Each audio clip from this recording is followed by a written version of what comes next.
তোমার পুজো ভার জন্মধার যদি না করে আমি নিলাম, আমি নিজে হস্তে তোমার পুজো করবো মা।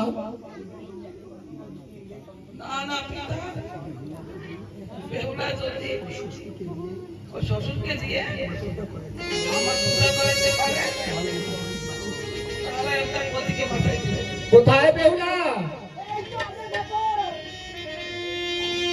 আমার মা পদ্মা বলছে তুমি তোমার শ্বশুরের ঠাকুর দিয়ে পুজো করাতে পারবে?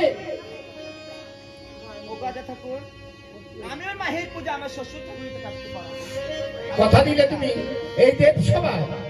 হ্যাঁ মা, বেহুলা কথা দিয়েছে তার শ্বশুর ঠাকুর দিয়ে তোমার পুজো করাবে মা। তুমি তার প্রতি জীবনকে ফিরিয়ে দাও মা। বেহুলা, এই তো তোমার পতির মৃত্যু দেহকে নিয়ে এসো এখানে।